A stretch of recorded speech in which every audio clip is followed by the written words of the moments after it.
This weekend is our 14th annual Trail of Honor.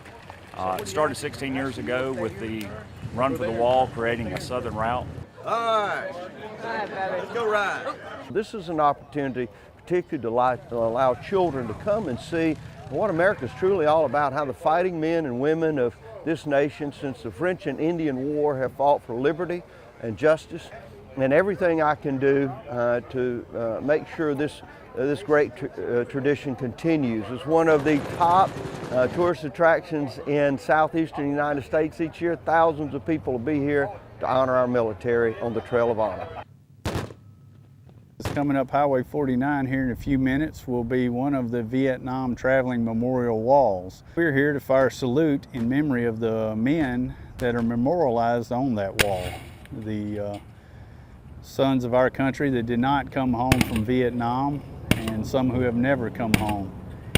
We just feel this is a small tribute, a small honor we can do, something we can do for those men so that their memory will not be forgotten. Morning, people. Join me, please. I pledge allegiance to the flag of the United States of America. Go in, Bob. Go. All right. Nice birdie. Thank you. Well, the golf tournament's set up to raise a little bit of money to support the Trail of Honor and support all the people that we have that come to support this. We try to take care of them while we're here. We feed them, we house them. So this is just to make a little bit more money. This is probably one of Jackson's greatest events. And it's one of Jackson's greatest events because it commemorates, recognizes the men and women who have sacrificed so much on behalf of us all. There's nobody else that does what we do, and you can get an entire history lesson from A to Z in one weekend, which you can't get in a whole year of school. We portray the American Civil War, a bloody time in our history, and we bring our cannons down and we put on demonstrations for all those who come and support the Trail of Honor. And this is in honor of all the veterans who've ever served in the United States and all the wars they fought. We come out here to keep history alive so no one forgets the men who fought and died to keep the freedoms that we take for granted free. What we just did is a recreation of a small skirmish, more of a react to contact that our troops might have encountered in World War II in Europe. We do this because we want the public to get a glimpse of what our guys had to go through during World War II in their daily lives, more than just seeing what they wore and what they carried, but what the conditions may have been like, what it might have been like fighting the enemy, everything that they carried, everything that they hauled, and everything that was necessary for their survival. There's one in the bushes! 305 on me! Alderman! In the bush, in the bush, in the bush! The way I look at it is these men did their duty. They fought with undying honesty and bravery and love for their brothers in arms. And as a reenactor, reenacting Vietnam War, it's a way to teach the world, show the public, and to give honor to these men that with their sacrifices will never be forgotten. And to remind the world about these men and what they did in that war. And welcome home. And that's a good way to welcome them home and to honor their service. And that's why I do what I do. People don't realize that the reason we do this is for accountability. We believe in America and what America stands for, and you just do not lose people, and that's why we do this. Don't just look at that flag, look into that flag. Look into that flag and think about the sacrifices and ultimate sacrifices men and women have given you and I to be here. That's America. The Trail of Honor, I think, is a wonderful program, and Earl should be commended for being the host for one of the most gracious programs in the country. You've got people here from all branches of the service who are real heroes. We have Medal of Honor recipients here. We have all type of significant combat experiences by different people from different branches of the service. We've been coming here for 16 years. This is my 10th year to be here. And, you know, nobody does what Earl does, period. Nobody does. Yes, we stop at places, and yes, there's flags, and people do feed us. We don't miss a meal on this whole route. But Earl takes care of us. He blesses us more than anybody can imagine. He puts on all this for us.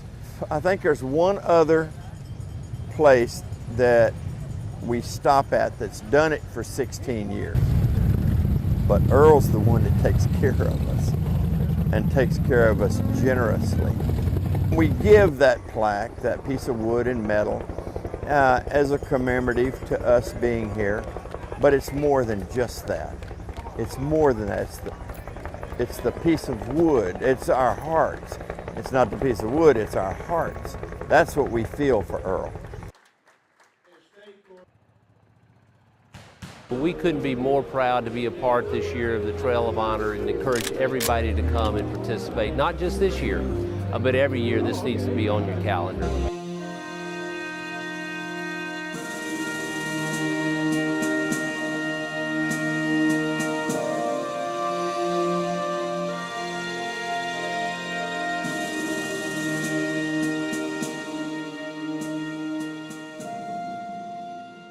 Every place we go, we get the same reaction.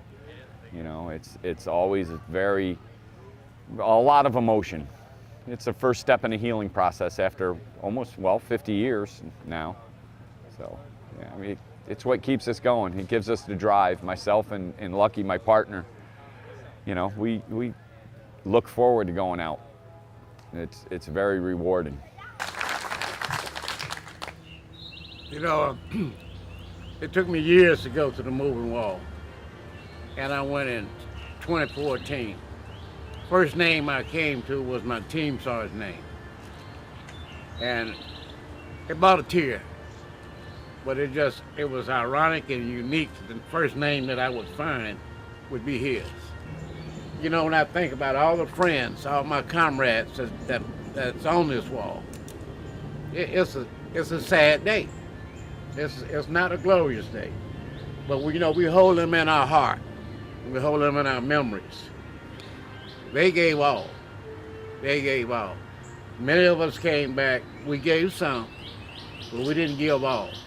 And that's why they are honored. These are the real heroes. The real heroes on this wall. And all America should relish this wall. You know, and I can look from one end to the next. It seems like it wants to keep on going right through the woods. You know, that's a lot of names, and that's a lot of sacrifice. My dad is on the wall.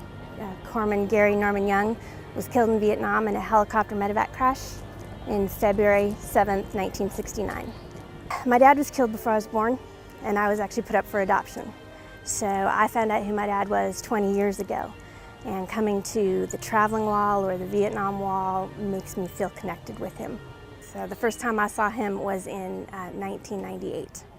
I know that the traveling wall has given families that can't make it to DC the opportunity to see their loved ones on the walls, and I know personally many families who think it's just the most invaluable service. The volunteers who put up the wall are incredible.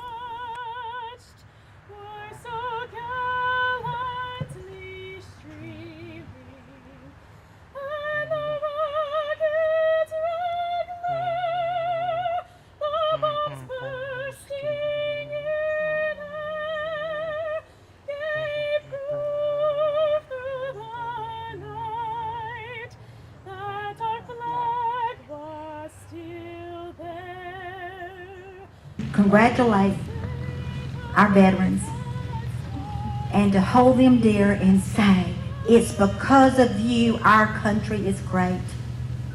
And that is so absolutely true.